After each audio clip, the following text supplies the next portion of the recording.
Hi everyone, I'm back with a new video about how we can find the best keywords for a website, and this is going to be for those people who are specializing in SEO or even newbie digital marketers who want to learn how to use the Google Keyword Planner. Okay, the first thing you need to do, of course, is sign into your Google account.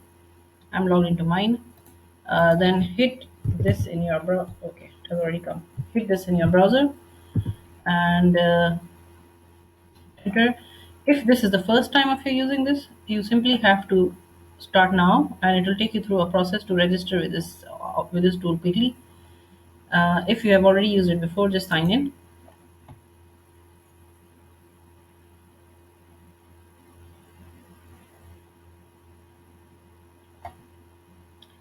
Google has made this tool very useful for everyone. You know, if you can master using this tool, then half of your stress is already over. You go to the tools option here, check the keyword planner. You will have these two options on your screen. Go for this one. Discover new keywords. This one tells you the volume and forecast. This is also useful if you want to predict future trends for your website and how you can, take advantage of certain keywords. So this in this video, I'm only explaining how you can decide what keywords are good for a website for starters. Now, when you click that, you get two options: start with the keywords, or you start with a website. The difference here is you already have keywords in mind. Just type in the keywords you have, like they're showing here in the example. You can type meal delivery or something like that, keyword terms. But if you have no idea where to start, then the best thing is start with a website, okay, and paste the links of the website. Here you have two options, okay. You can either use a URL for the entire website or for specific pages. Let me just show you how it works in both cases. For example, I'm using my own website here, lifestyle grids. I can paste it here and tell it to give me keyword ideas for the entire website and hit get results. Now, as you can see, it has come up with these options. The main thing you should be concerned about is the average monthly searches and the competition. A low competition and a good amount of search volume is a very good way of starting, because it means you can rank faster. You can rank such keywords faster. So this is how you can check keywords for a complete website.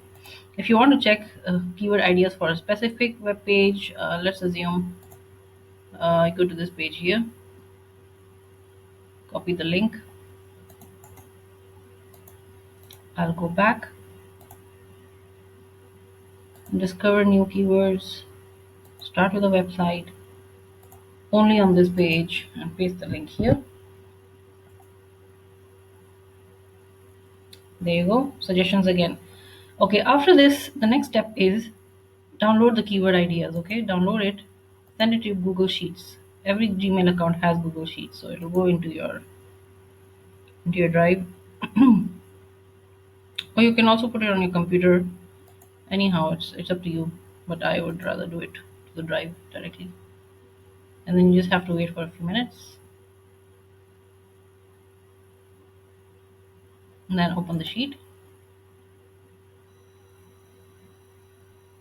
and wait for it to load. All right, now when I look at this table, the first thing that I would get rid of is the currency, because I'm not looking for these keywords to place ad campaigns. Not in this video though. So this one has to go. This one has to go. Oh, sorry. This has to go. I guess it's still loading. Okay, this has to go. This has to go. Delete selected columns. I don't need bids anyway. So I can delete all this. I'm just trying to keep things simple. I like simplifying my own screen. I don't like seeing too many things happening. Okay, now what I will do is place a filter on this. Okay, I will explain how to use the filter now. This is where you will hit, and then it gives you these options. First of all, just tell it to clear all. Okay. Then let's assume I want to isolate keywords related to fashion, because if you remember, this is according to this URL. I'm trying to promote, or I'm trying to get ideas, keyword ideas for my fashion and style archives. Okay. Maybe I can tell it to find anything with fashion in it. Now this is the list of suggestions it has right here. It has just isolated them for me. Okay. Then I can tell it to select all and say OK. Now you can see it has removed every other irrelevant information for me, and this is all I have. All right. Now what I usually do is I copy this,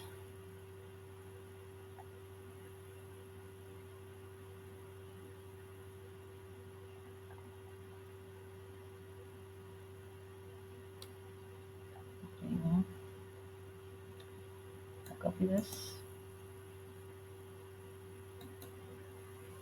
and I can go to a particular folder or make a new folder.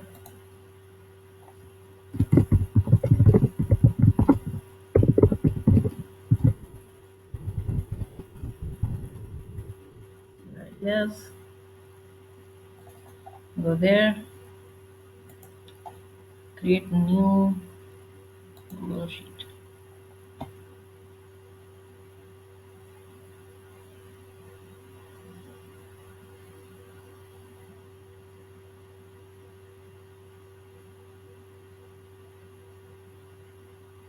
My net is a bit slow, so just bear with me. And I can paste it here. There you are. And then what I will do is I'll put a filter here.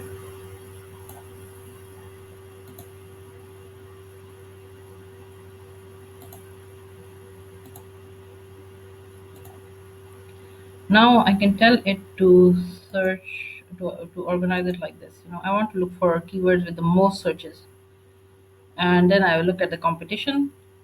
This is good. There's not much competition, and there is a low keyword competition here. Maximum searches are 1,000. These are good keywords.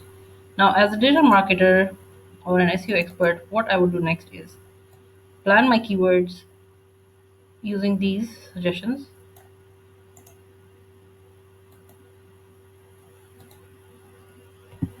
Okay, and I would want to use any of these as a primary keyword and the others as secondary keywords. And I will give specific instructions to my writer, telling him or her to come up with a good title using the standard writing protocol for SEO content. I hope this video helped. If you have any questions, please feel free to leave them in the comment section below, and I'll get back to you with another video explaining what you can do about it. Thank you very much for your time.